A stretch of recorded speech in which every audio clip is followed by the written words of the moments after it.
maybe 10 to 15 minutes each. I'm not even sure exactly, but somewhere around that. And then we should have a good half hour in the end, and sort of brainstorming and discussing with you guys. I think we might as well start, right, Munib?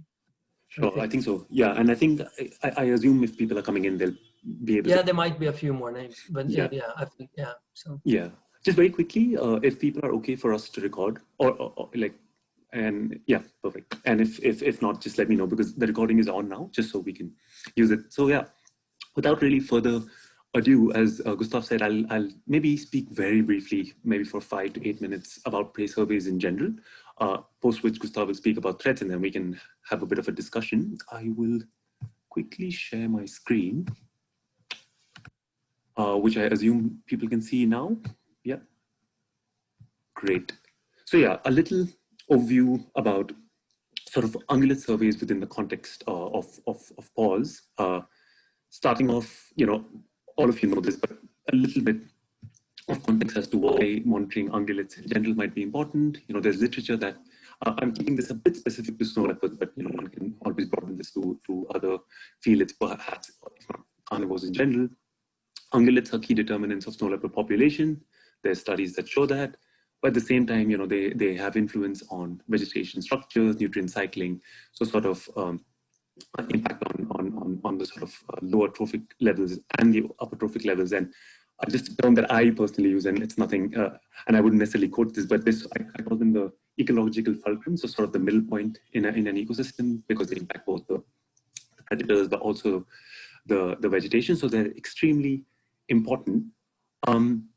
Just as an example, again, probably all of you know this, but to strike this point home, a recent study showed that, in fact, snow leopard densities is potentially a linear function of ungulates or wild prey. This study was published in the Royal Society journal by Suryavanshi et al. In 2017. Basically, they worked across 7 sites across Central and South Asia. They looked at snow leopard densities using, I think, in most of the sites using fecal DNA, and in a couple of sites, if I'm mistaken, using camera traps, which are considered to be robust methods. And they looked at ungulate densities using double observer surveys, which is a survey method, particularly for mountain ungulates, which we can speak about a little bit. To look at ungulate densities, and I'm sure you guys probably have seen this figure before, and it's quite a telling figure, which basically has wild prey density on the x-axis and snow leopard density on the y-axis. And as you can see, across these 7 sites, it sort of shows that more or less snow leopard numbers are sort of linearly correlated with wild prey numbers. So, I mean, obviously, there's a lot more to this than just saying, where when you have a lot of wild prey, you will definitely have snow leopards. There's a lot more nuance to it, but it really shows you the value of ungulates, particularly for snow leopards. Again, maybe we can keep all of this for the discussion, but just to throw it out there, I think probably all of us agree it's important to study ungulates, but a huge issue, particularly in the mountain, is the question of how to do that in terms of the methodology, because generally you want to choose a method that is robust, both in the field to collect data and then analytically analyze that data. And traditionally, some of the methods that have been used for mountain ungulates are total counts. Again, we won't get into what it's all about, but generally it's when you survey an area with the assumption that you see all the ungulates, i.e. your detection probability is 1, and your count is the number of ungulates there. The other one is block count, where you sort of, in the larger study area, sort of this larger space, you have these blocks that you put, assuming that you can put them sort of randomly and sort of representatively sample this entire study area of interest, and then, you survey those blocks. They can be done by one vantage point surveys or even sort of transit surveys. Again, very similar to total count. Block count generally means that, your detection probability for that block is 1. And then there's distance sampling, which, again, perhaps all of you know of, where you put sort of transects in an area of interest, and the surveyor sort of surveys on the transect with the assumption that any species on that particular transect will have a detection probability of 1. And then you sort of, using the angles and other methods, sort of view ungulates, which might be just sort of represented by these dots far off from this survey transect in the middle, and using distance, you sort of see when the detection probability of your species of interest might go towards zero or taper towards zero. So again, not to really dwell deep into these methods, but just to state that a lot of these have been used thus far. But at the same time, they've had a lot of methodology related difficulties in the mountains. And we can discuss some of those, particularly in a general sense. A lot of their assumptions that we need to uphold in the field are not necessarily upheld, particularly in the mountains. For instance, for distance sampling, sometimes the distance of the ungulate is so far in the mountains that we cannot necessarily estimate that. Or for instance, for block count and total count, often the detection probability, though we assume to be 1, might not necessarily be 1 because of the topography. And let's discuss some of these things. And there's a lovely paper in Oryx, I think, by Navinder and Dr. Guland, I think from 2011, that highlights some of these potential issues. So back of that, there is a relatively robust method called the Double Observer Survey. When I say robust, I mean in terms of its potential to uphold its field-related assumptions. And again, the jury is out on this method, but just to sort of speak a little bit about it, it's basically a method where there are 2 teams that search for and count the animals simultaneously or sequentially, the 2 observers in the same region, while they ensure that they don't cue each other on the location of the animal. And basically the idea is you have a study area which you subdivide into study blocks, and then you survey these 2 blocks with these 2 observers. The key assumption of this method is that groups can be identified individually because it's a mark recapture based method. Again, we can discuss what this really means. Population that, to be surveyed of the ungulates is closed, and that gets closely linked to the survey area, how you define that. And both these surveys of observer 1 and observer 2, or team 1 and team 2, are simple random samples of the entire population. And there are some published studies from India, Kyrgyzstan, even Mongolia, if I'm not mistaken, and I think Pakistan, that have in fact used the double observer method to estimate ungulate populations. And we can talk about methodology in our discussion, but just to put sort of these 4 major methods that have been used in the context of Central Asia. Just to finish my presentation, what does it have to do with PAWS, right? I mean, apart from understanding species interactions, ungulates and snow leopards, as we said, they're sort of closely linked. Population assessment of the world's snow leopard gives us a great opportunity to study relatively understudied ungulates across Asia, Central and South Asian mountains, across large spatial scales, really. To illustrate that point, I'd like to show you this map, and apologies because I haven't put an inset map, but basically this is the state of Himachal Pradesh, which is in northern India. So in India, we have states, unlike some other countries where there are provinces. And as you can see, the under layer to the state, which is on the border with Tibet and towards China, there is potential snow leopard habitat. The high is in yellow, the low is in green, and the unknown strata is in blue.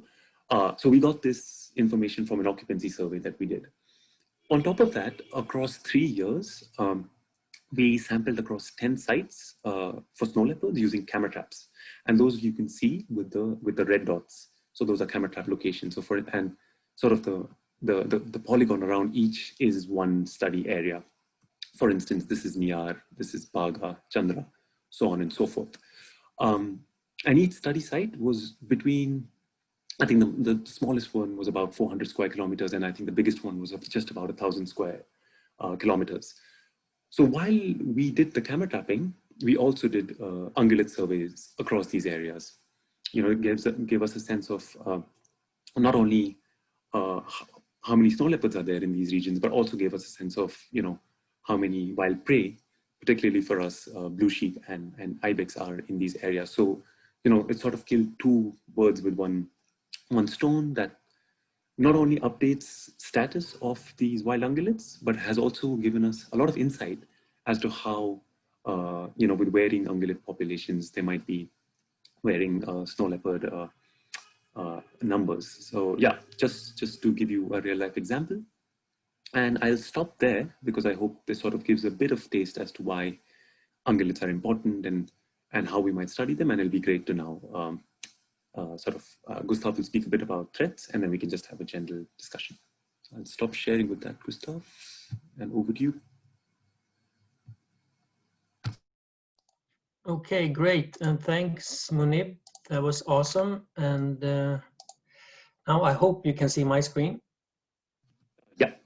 Yeah, great. So yeah, I'm going to continue to talk about threats and trend surveys. And I think my presentation will be relatively basic. I think I didn't know exactly who was going to be here or not. Actually, we didn't know who was going to be here. But I think even if it's relatively basic, I think it's good to sort of repeat some of these topics and aspects. And also you will get a little bit of my bias, how I'm looking at this, because I think everybody has their own little biases. So I think that also will be good. And I hope that the discussion will help spark, or the presentation will help spark the discussion. So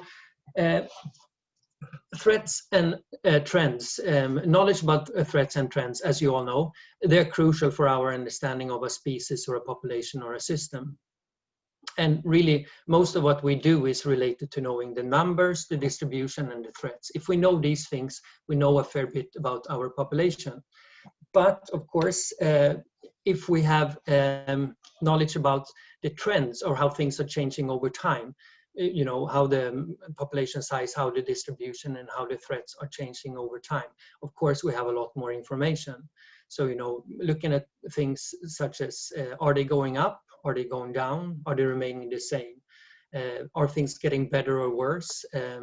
Are the things that we're doing to the population, is it having effect? Sort of evaluating how our programs are doing. You guys all know this, but I think this is crucial to sort of remind ourselves about. And another thing, this is also very basic, but still good to think about. You know, when we do trend analysis, we need a minimum of two samples, a sample from the past and a sample from the future. That's all we really know, and we can look at trends. Is it going up, down, or remaining the same? But of course, the more information or the more sampling periods we have. So these two are exactly the same trends. So sort of the two dots that you see on the left graph, or the two sampling periods, they are in the right graph as well. But obviously, we have a lot better information about the population on the right, whether these are the numbers, the threats, or the distribution. That's in these cases going down. So the more sampling we do, the better.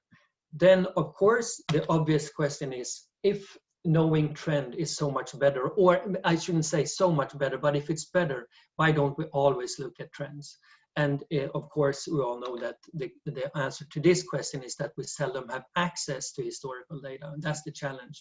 We work in remote areas, we work in areas where people have probably never been before and not sampled exactly, or if they've been there, scientists have been there, they have maybe not sampled the type of information that we are interested in. So we seldom have that information from the past to compare with.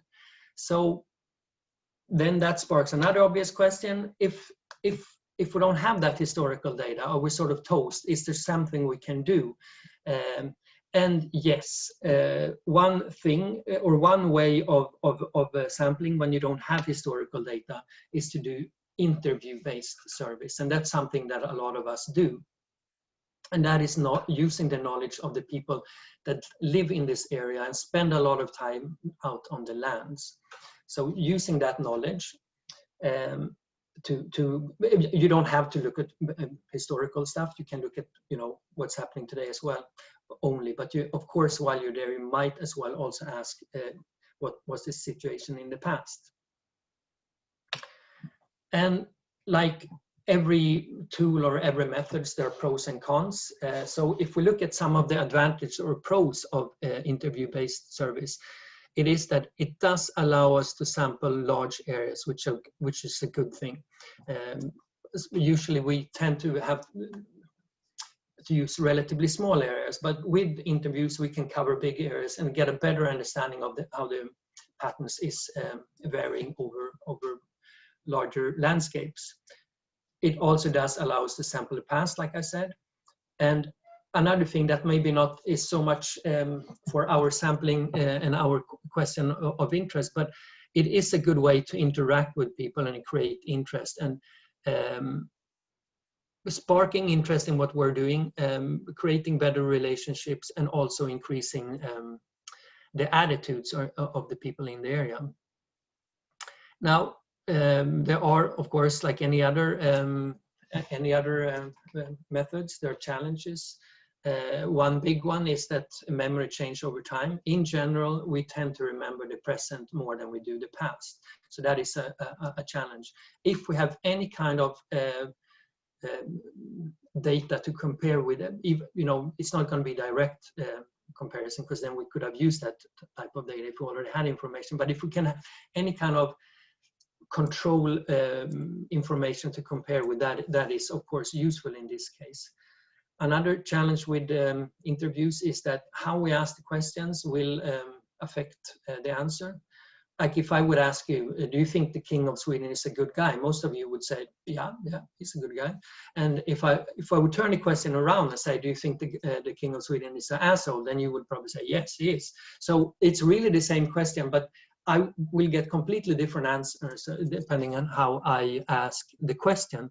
So interviews, of course, are used in a whole range of different sciences, not only ecology, but in a whole range of sciences. And there are books and volumes of books written about how to design and set up the best interviews. And of course, we don't have time to discuss that today, but it is, of course, important to really think about how you ask your questions.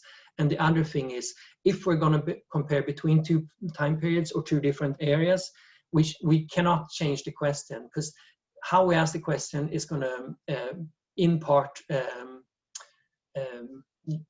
affect our results. So do not change your questions, between sampling periods or sampling sites. Another common challenge is that people often answer even if we don't really know. That's just human nature. It's not always we want to say, I don't know. And if you have said, I don't know, in the 10 first questions, you might start on the 11th, you might start saying, I think I actually know this, even if you don't. And to get around that, we can, of course, as you guys know, ask complementary questions. Basically, a different question about the same thing, and then you can see, do the answers correlate, or do they differ? And if they differ, maybe we want to throw those interviews out, those people that we interviewed. A few general comments about threat surveys. Collecting physical data on threats is often difficult, especially if we're addressing several threats. So say like you're looking at habitats, illegal trade, loss of prey, climate change, and all these threats that are affecting our system. It's really difficult if you want to have hardcore physical data on that. And especially if you want to be able to compare, because depending on how you're sampling them, it might be very difficult to compare between, plus that it's often extremely time consuming to collect that type of data. And that, as you know, that's when interview-based surveys come in. They're a good alternative, especially when not having historical data. And this one, I probably don't have to go over this one too much. Just an example of one of how a question can be on an interview-based survey. It's could, in this case, based on your experience living in this area, please score the following threats on a scale from 1 to 5, where 1 is limited threat, 5 is a heavy threat. And of course, you could also, I've made a little star up there on please score. You could rank them in relation to each other. It doesn't really matter. It depends on what question you're asking. But as you know, we go out, we will ask often local people that live and are out on the lands a lot, or experts that are working in the area. And of course, we can complicate the survey, and we can split each question up to say, what is the size of the area affected? What is the intensity of the threat? and what is the urgency for us to act. You can do all kinds of splitting up and asking more detailed questions. But of course, it's like anything, you have to balance the complexity of the survey with sort of, I'm not sure if understandability is the right word, but that's the word I'm using. But you have to balance, how complex is your survey with how people are going to be able to understand the question. Then I'm just going to throw out, because I think it's a neat thing, obvious again, but something that we might not think about, and that is with interview-based surveys. I've been talking about comparing present to the past. We can also make projections into the future, which I think is interesting. And as one example, it's Nadia that's working with us in Mongolia. She's sort of wrapping up her PhD student now. She has published a paper on in climatic change on how herders will respond to different climate change scenarios and how their livelihoods will be affected by it. So what she did is that she looked in the literature, and also based on a previous study from the same study sites where people had said that these are the climate changes we're seeing in our area. So she had 9 different scenarios that are either then based on predictions from climate modeling or what local people are saying that this is how we experience the climate change. And then she asked, how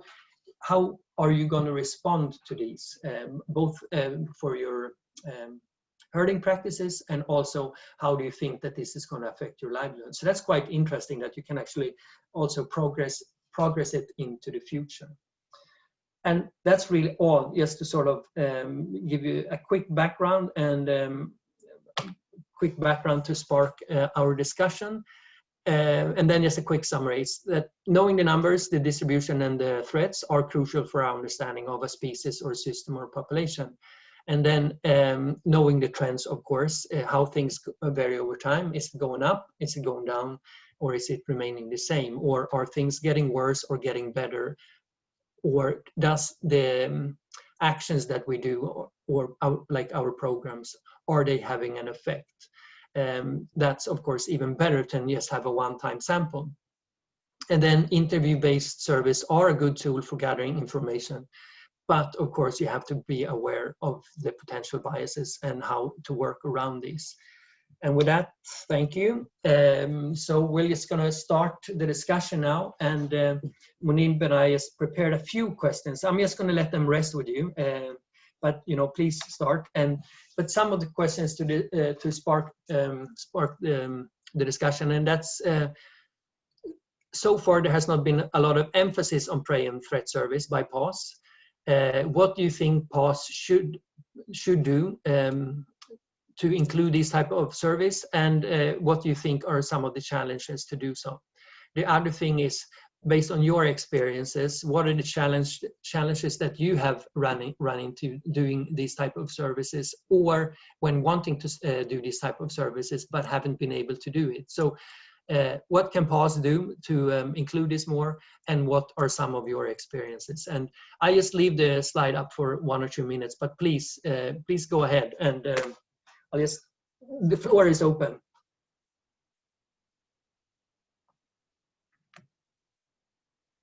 And also, please use, we're so few, so just ask us questions and write out. I think that's the easiest.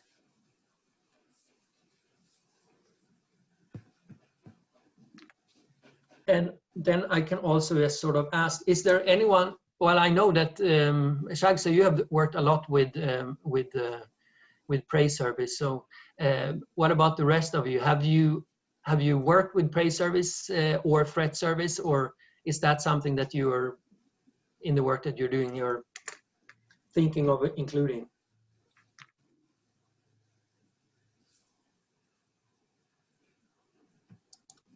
I'm just gonna stop sharing. I'll jump in here and be friendly. Thank you. Thanks for that rundown, guys.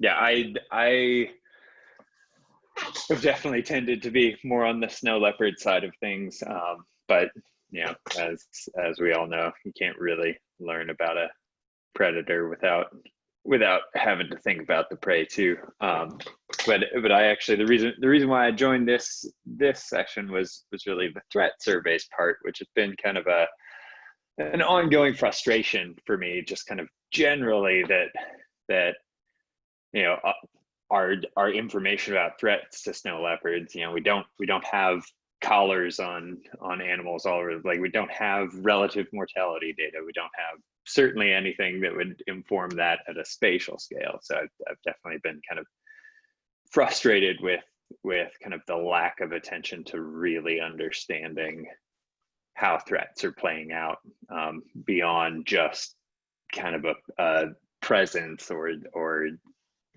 that kind of situation. So actually last winter got an interview-based survey underway, and we were interested primarily in depredation and retaliatory killing. So we really focused on that one, but gathered information about other threats as well, and we kind of in the final throes of analyzing it now, and we came up with a multi-state occupancy approach to address it. And it's worked out really nicely for mapping out kind of where conflict is occurring in a huge landscape. You know, it certainly brings up all kinds of questions of scale that are unavoidable, but it's definitely helping us to prioritize where we're working, and also showing us that it's basically occurring everywhere snow leopards and people overlap, and it's really the probability of conflict happening is uncomfortably high in a lot of parts of the landscape. But yeah, definitely just interested to hear what everybody else is kind of doing and thinking about. So thanks, guys. Yeah, I'll just jump in and say that's a very nice contribution. And I think for me too, it's like just like you're saying, I sometimes I feel a little bit of frustration on how to go about to sample it. And what I like with you here, what you said now, is like the scale that you're working on. You know, sometimes I'm like, okay, if in your case, if you're asking about depredation or retaliatory killing, you know, especially retaliatory killing, you know, you might think that, am I going to get an honest answer? Obviously, they're not going to say, you know, I'm doing this. Maybe you have to ask, do you know if this is going on in your area or something? You just have to sort of spin the question the right way. And that's what I sometimes find is, how do we compare between the threats? You know, if we're interested in many threats, how can I compare the intensity or the impact of each threat? But you know, I think what you mentioned there is about the scale. Like, you were able to work in a big landscape, which is nice. So, you know, maybe you shouldn't really worry, is threat A or B more important, but you're looking at how does it vary over the landscape, and that's, you know, informing you how you are going to work in there. And then you could come back 10 years later and say, now we worked here for 10 years. Has it changed? Which is kind of nice. So yeah.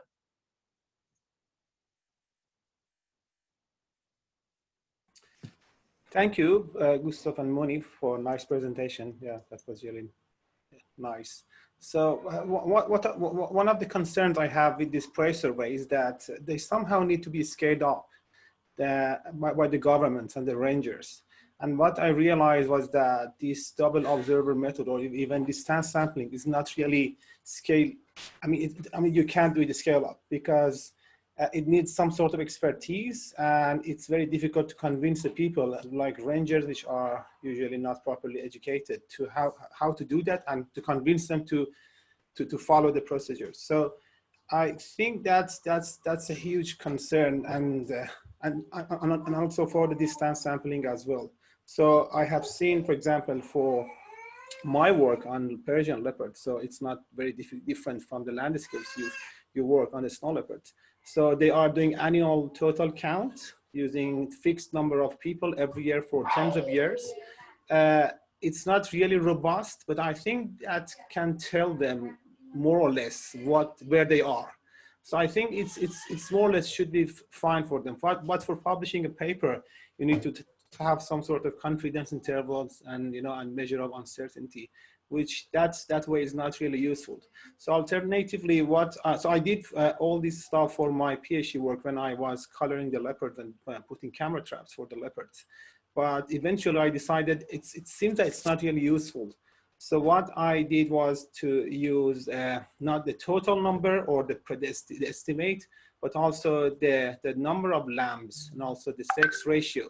Because what I realized was that, for example, in areas where we have, high density of leopards, we have lower number of the males comparing to areas where we have lower number of the leopards.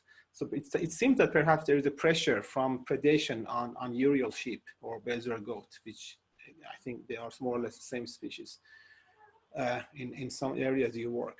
So that, if we just forget about the whole, because we can't scale it up for the whole landscape. So might be useful to train rangers on having more fine scale data on the population structure and just trying to help them, because that's something that can be done with rangers across huge landscapes. So that's partially, that can be partially helpful for the work.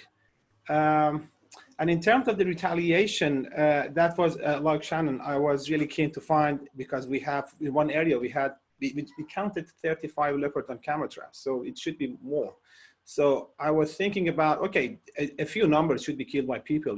So how can I measure the retaliation?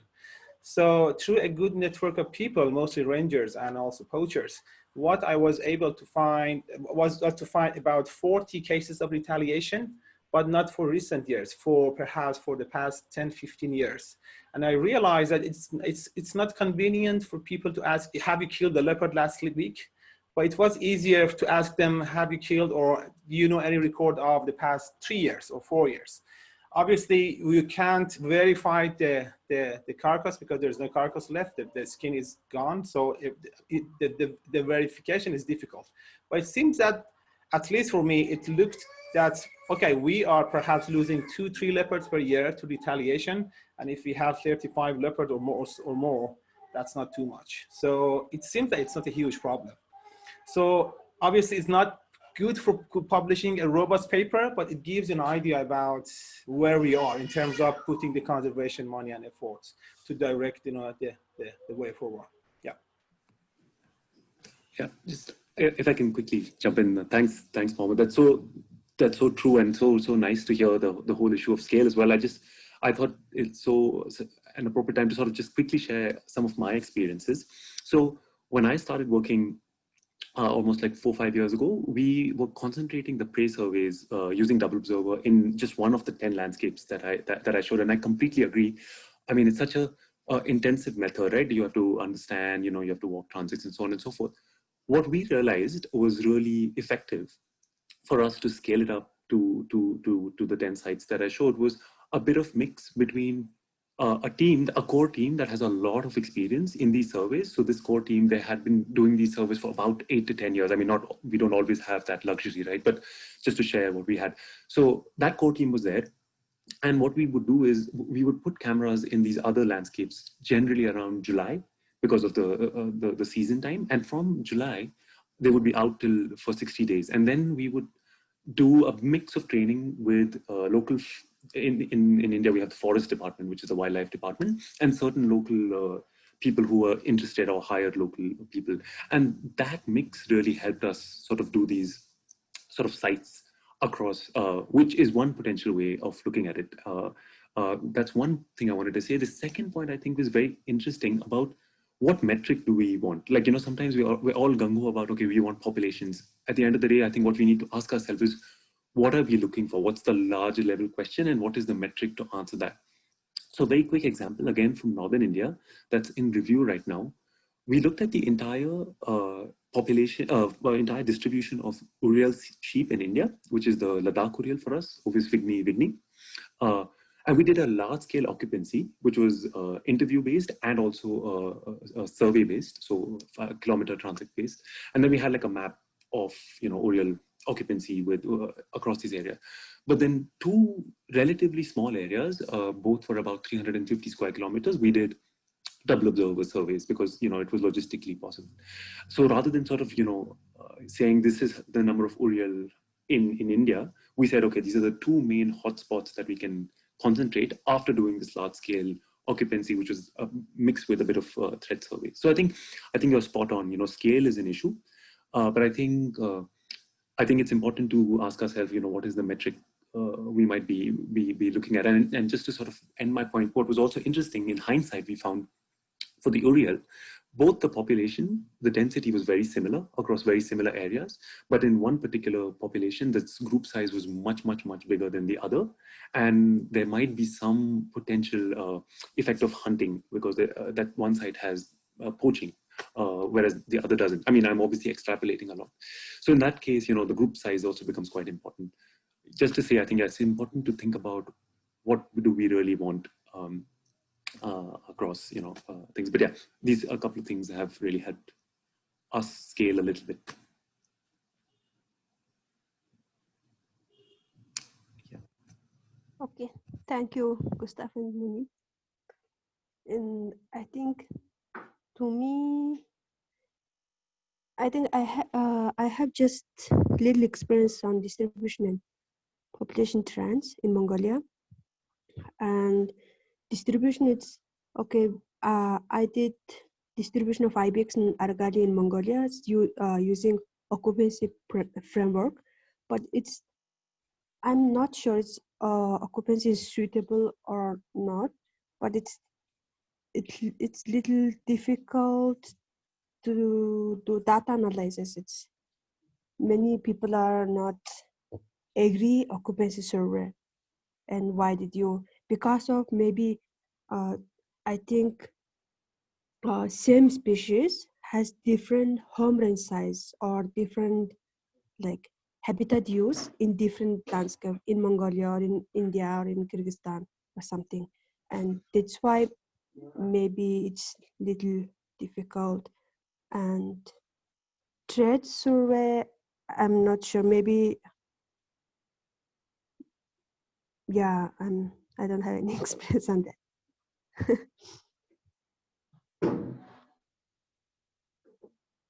Yeah, thanks, Shagsha, for sharing that. And I think with occupancy, I think there should really not be, hopefully, too much of a discussion about the methods in per se, because it should be, you know, statistically very solid. I think one of an important discussion is, I can't remember what it's called, but the individual study sites in your study. I mean, if we exaggerate, let's say you have only one, you have an area and you have only one patch. Pretty much you're going to get 100% occupancy, right? Because I mean, it's somewhere in that, let's say it's 1,000 square kilometers, you're going to have them somewhere. If you make the individual patches too small, maybe you're going to have too low of occupancy or occupancy probability. So it's always that balance of finding the right patch size for your study.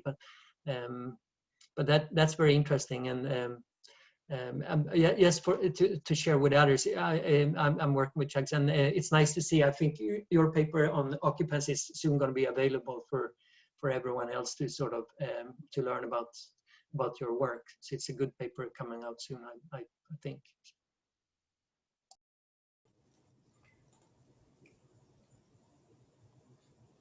Hi everyone, can I just jump in quickly?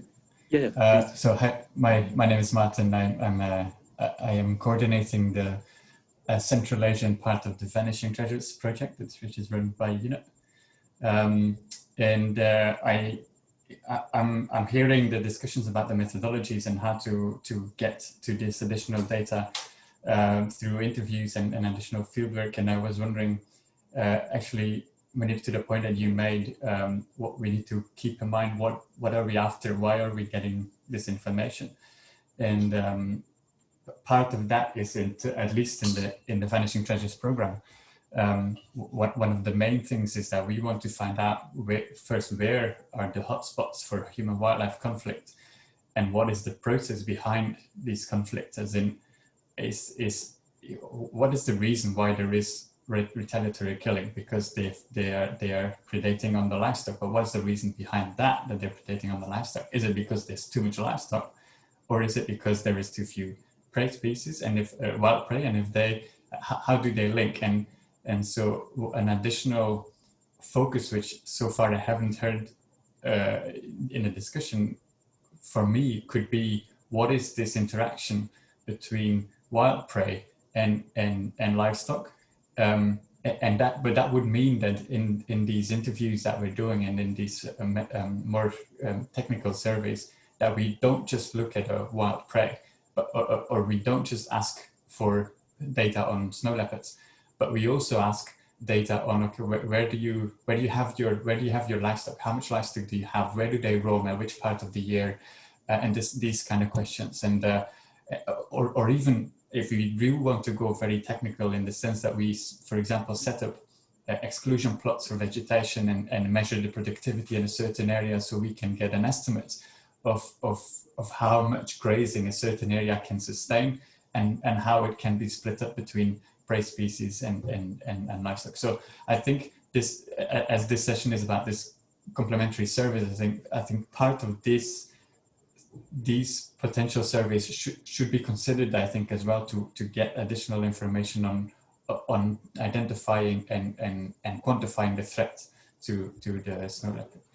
So I just throw it out there. I think this may be an interesting complementing approach to what I've heard so far. Just to jump in very quickly, Martin, I mean, I think you've hit the nail on the head. And I don't know if you've had a look at the 2017 paper that I spoke about a little bit. I kept one figure out of it, but maybe I should have put it in. I mean, if you, from my personal perspective, I think it's important to look at these landscapes, or any landscape, as an integrated landscape, you know, predator, prey, people, if it's a multi-use landscape. And just to share a very quick story from my experience in India, for almost 5 to 10 years before I started working, a lot of my colleagues, senior colleagues, were pretty sure that, you know, it's wild prey numbers are low, and hence snow leopard numbers are low, and maybe that's why depredation is high. So, you know, we had these exclusion plots, sort of valleys, where people would not take their livestock in the hope that wild prey would increase and then depredation would decrease. What we found out in hindsight, which is in the 2017 paper, which is fascinating, is with wild prey numbers increasing, snow leopard numbers are increasing, and that's great. But in these human use landscape, that inevitably results in depredation also being there. And sometimes that's in fact heightened just because we have a lot more snow leopards there. So all in all, what it sort of showed us was, not only do you have to increase wild prey, but, you know, alongside, make sure you do things that sort of mitigate against these human wildlife conflicts. So I think you hit the nail on the head, you know, that we have to look at these as sort of interacting sort of issues almost. And I think that's where PAWS really gives us an opportunity to do it at large scale, you know, because we're putting cameras anyways, or we're collecting feces samples across, let's say, X number of landscapes, which require, for camera traps, as I was saying, at least 60 days for the closure assumption, depending on how you look at it. So I think, yeah, I think it's a great opportunity to look at these as integrated systems. Okay, yeah, okay, great. That's great. So that means actually, regardless of what you do in terms of regardless of how they do interact, as in the wild prey and the livestock, once you're having a certain number of predators in the area, there is no other way than providing the local herders with the necessary tools to fend off these kind of attacks, basically. Yeah, because in the end, an increased snow leopard population would always lead to increased conflict. I mean, that's what we are seeing from our, I don't know, Gustaf or Shannon or somebody else, I don't know if you guys feel the same, but I feel like, yeah, in these human use landscapes, it's very... Yeah, so in the landscape I'm working in Tajikistan, it's very much a question of just getting the local communities the resources they need to protect their livestock. You know, they already do a lot of things right. They put their livestock in corrals at night, and then the snow leopards come down into the villages and get them in the corrals. So it's really just a question of helping them actually come up with tools to reduce snow leopards getting into the corrals. And that's actually another piece of it, is that's why retaliatory killing is a problem too. And it's so easy to kill a snow leopard once it's already in this thing that's basically a trap. So it's a daunting problem because there's, you know, thousands of these corrals around. Every family has a corral with at least a few sheep and goats in it. So it's you know, if you can convince them to put them in a communal corral, but that comes with problems. So I think the direction we're probably heading is looking at experimenting with different approaches to prevent that. So whether that's here's some wire mesh and solid construction materials to cover up holes in the corrals, or, you know, here's fladry or deterrent lights, and those problems, of course, need to, or those solutions need to be tested and experimented with rigorously so we actually know what works. But I think that's the direction we're going, is like, how can we actually come up with a scalable solution to get to all of these corrals, because we know that the probability of any individual corral being attacked is really, really small. But the probability that a corral will be attacked in a given year is very, very high.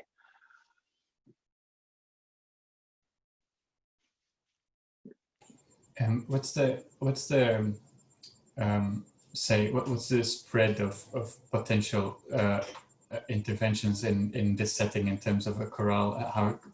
How could it, for example, I have no experience in Central Asia at this point, but from before, I know that, for example, in Central America, to fend off jaguars attacking cattle, they would use a donkey, because the donkey stands its ground against a jaguar.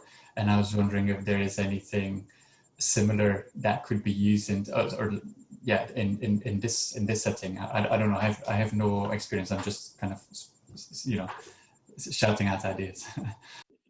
Donkeys are definitely one of my.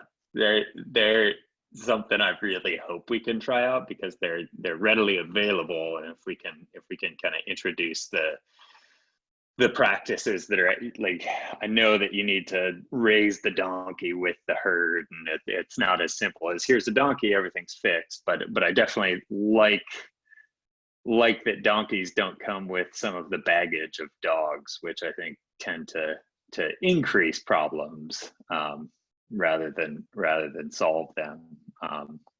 Also been talking with a guy in Costa Rica who's had a lot of success using studded collars with little lights as a way to really deter attacks from jaguars and pumas as well. So that's another thing I'd like to experiment with, to kind of get. I do think that the bulk of the depredation is happening in corrals, and certainly that's where the mass killings are happening. Things that really are likely to inspire and facilitate retaliation. But I also want to get to some of those how do you protect the sheep when they're out in the pastures as well. And donkeys are one I'd love to play with. Just to add a little bit, and please feel free to jump in, anyone, because I feel like I've spoken enough. But just to echo some of the points Shannon said, but maybe give another point from my experience, again, a little bit in India as well. We realized very quickly that having multi-pronged approaches rather than singular approaches are probably better.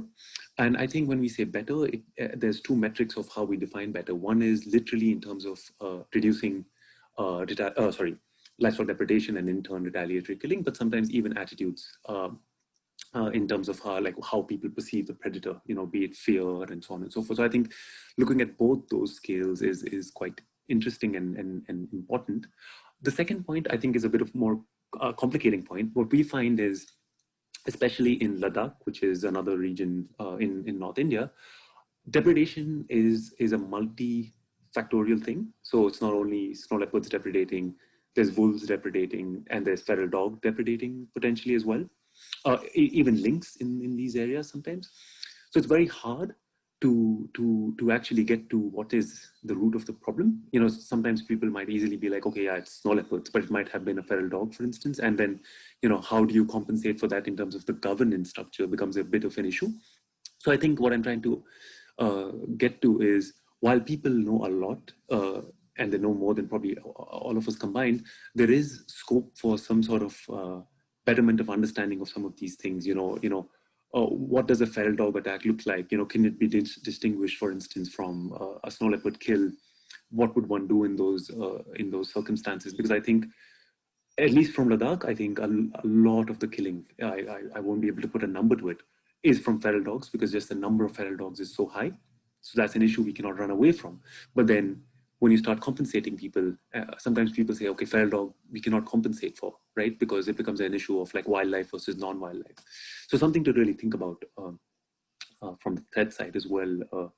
I mean, to make things worse, sometimes feral dogs kill livestock and then people retaliate against wolves or snow leopards. So I think that nexus as well is something to really think about, at least in some of the field sites I've been exposed to.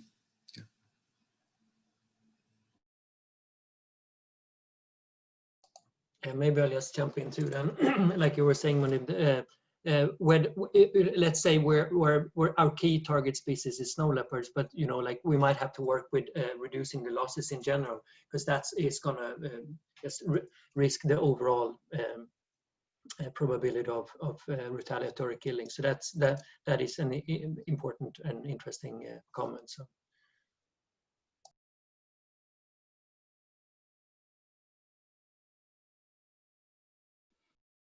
Yeah, I'll follow up that in the multi-state kind of occupancy and depredation thing I've been harping on about, that we did actually look also at wolves and bears and lynx as well, and kind of as expected, like wolves are definitely the largest driver of conflict in general between people and predators. And it also raises a challenge that I'm curious to hear if you have any thoughts about kind of what do you do about kind of the inherent unreliability of kind of unverifiable interview data, and whether you've had any success with some of the tools to at least kind of probabilistically allow for false positive reports and interviews. Maybe I can start a little bit. If we look at livestock losses to start with, I think it's important when we report that we say these are perceived losses, and then hopefully, to me, the way I look at the interview data is that if we ask the question the same time, I think there will always be a bit of a bias, regardless, and bias partly in how people, what they are willing to share, and also bias in how the question is asked. But if we ask the same question, we'll have the same bias from one area to another. I think that is one thing. When it comes to, we have not been able to, we do have insurance program in the same area, so then we can compare what losses they're reporting there. That's one way, but otherwise it's difficult to have any other kind of data source to compare with. But when we were asking about how people perceive climate change, then we could compare to some meteorological variables, so that was nice. And I'm gonna leave it, if somebody else wants to jump in, because we don't have a lot of time left. If somebody else want to add on that, please. Just a question. So we usually work with human wildlife conflict as a character of the population, but sometimes we have problem individuals which they kill massively, and there's no way to stop them. So do you have any experience how to deal with them? Because the problem with this problem individual is normally not the abundance of the prey. It could be their age or some physical characteristics in their body shape or fitness. So do you have any experience with them? Maybe I'll start. For me, I think one thing is, if anything, it should be dealt with the right authorities. I think it's difficult for us as NGOs sort of taking on that kind of, it should be dealt the right way. I think we can report it and all that, and especially for me, not being from the country, I don't feel that I can do much, but it's like you say, one person can create could reduce a whole population. You know, it's just one individual. I don't really have anything more. What do you have any experience there, Munib, or someone else that could maybe say more?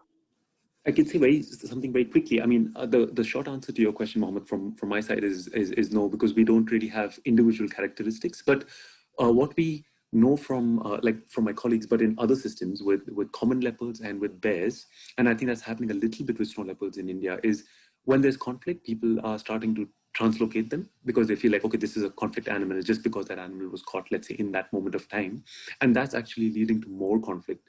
So I think, yeah, without answering your question, I think there are even issues with the so-called solutions in and of themselves, at least with common leopards and black bears.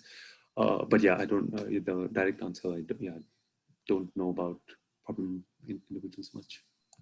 It is a super interesting question, though, and I wonder if, you know, maybe it's my sort of naive Swedish background is sort of okay, that individual, maybe we have to work with that person over time. We probably know who it is, or other people know who it is, and maybe we have to approach. Some people, of course, are unapproachable, but yeah, I don't know if we, through campaigns or that type of work, or working with individuals, if that can in the long run. But you know, maybe sometimes we cannot afford to have a long run approach. So, but maybe then that is when the legal system and the appropriate legal system has to come in. I don't know what it would be. What are your thoughts of how to go about that, Mohammed?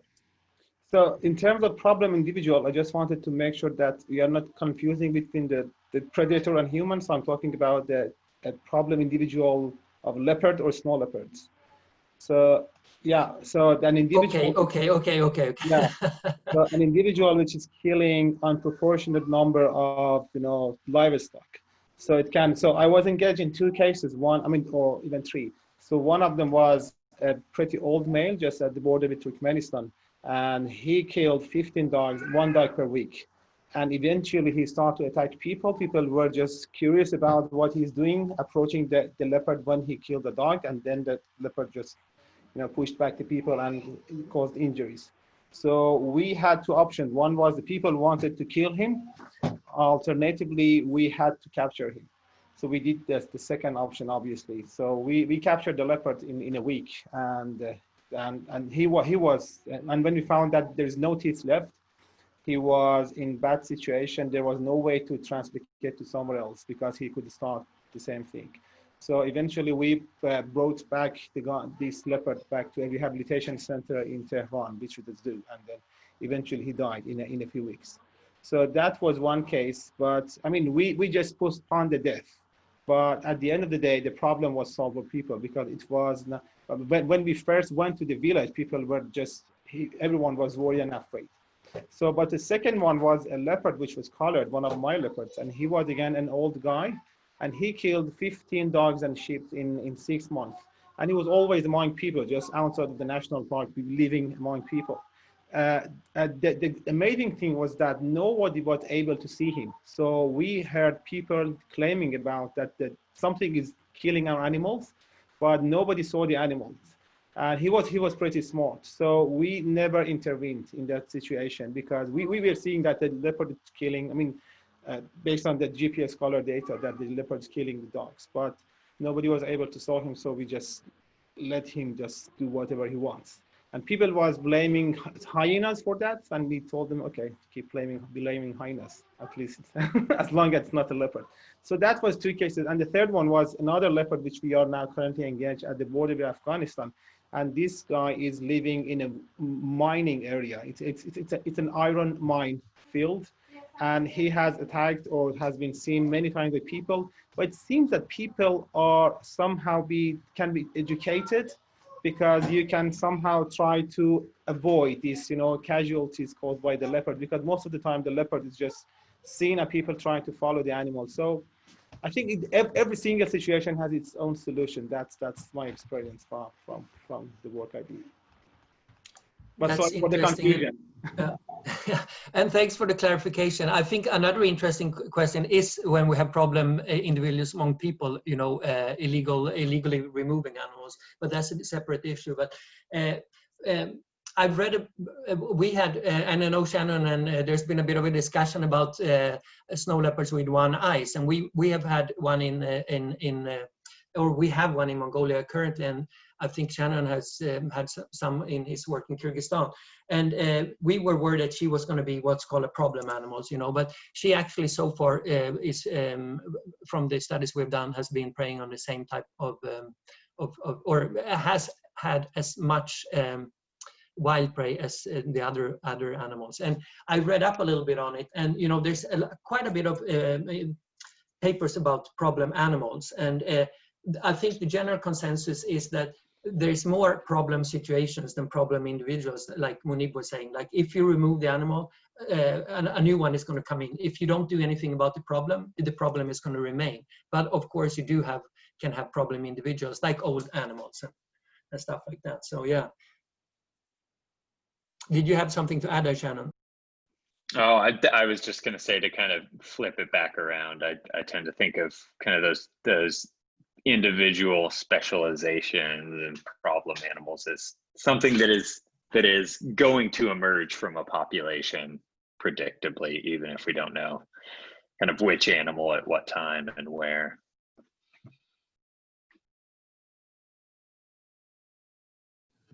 Yeah, no, that's interesting. Yeah, so yeah, I mean, of course we're gonna have problem individuals. Like we've had the odd snow leopards that have been really good at killing horses. When I worked with lynx, we had one lynx. It killed like house cats. It went around all the local village and just killed house cat.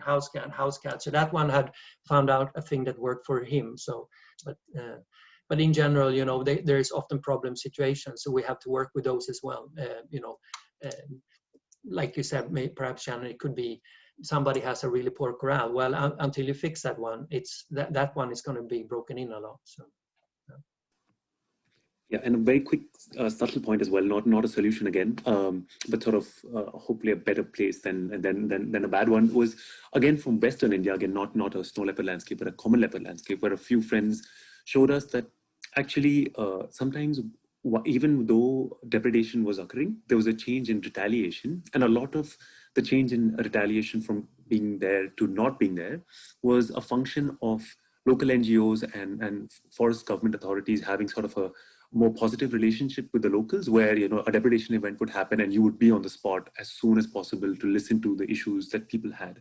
So I think, again, that's not a solution at all, but I think that really underscores the value of, you know, kind of a boots on the ground, understanding connection with people. And I think that does go a long way. And I think this connects hopefully to the previous point where I said about, you know, sort of attitudes and behavior being one thing, and then sort of, you know, the actual reality of something happening sort of being obviously interlinked with the other one. So I think there is value in looking at people's sort of the emotional and attitude side as well. And one thing that sometimes does work is really having that presence and understanding and just somebody to talk to.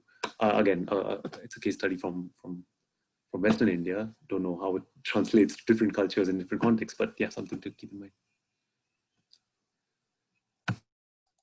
great. I'm not sure how much time we have. I have really enjoyed the discussion. So thanks everyone for contributing. I wish we could continue, because we're just getting into some very interesting things. But I guess we can just keep on talking. As I understand, we're going to be forced back to the other meeting. So I think we can just continue. But somebody might get cut in the middle here. But please, if you have anything else, please go ahead.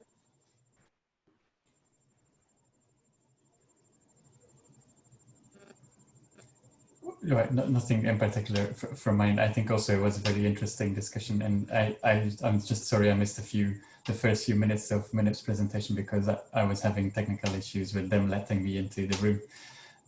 But I'm happy to see a few familiar faces as well. It's been a while, and it's it was good. It was a good discussion. I think in terms of the implementation of the Vanishing Treasures project. We are currently in the stage of gathering data, mostly on the socioeconomic side in the communities and also on the snow leopards, and we are just kind of developing the prey survey methods, and they will partially follow the PAWS guidelines, but there will also be some other approaches. And so for me, it was interesting to find out. The only question I'm thinking is, how can we, in the long run, say, how long should we wait? If we do say, we get a baseline information at this point in time, how long before we can see any trends in that? What's the time until the next point we do an in-depth survey and compare situations? Would it make sense to do it within 1 year, or should we wait 5 years or 10 years, or what's your guidance on that?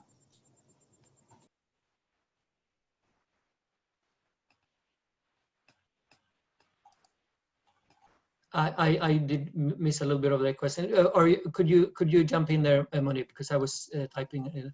Yeah, no, I mean, so I think just to reiterate Martin's question, if I understood correctly, it's a bit confusing to know, when is the sort of the right point to redo, let's say, a resource-intensive survey to get to trends analysis. I'll speak from my experience, which is from India again. What we have been doing for the past now 8 years, but we had a bit of a gap in the last 2 because we were concentrating a bit on the PAWS in the other landscapes. We basically did it every year. And what I mean by every year, and it being ungulate surveys, the livestock threat surveys, and snow leopard surveys, because for us we do it as one, as I was saying, sort of an integrated thing. But the luxury we have is of field staff that are based in these landscapes that we've been working with now for 10 to 15 years. So I think that's my answer on that. Yeah, I think the juries are really out, and it's also just how you define baselines, and you don't. I'm not sure, but that's what we do anyways.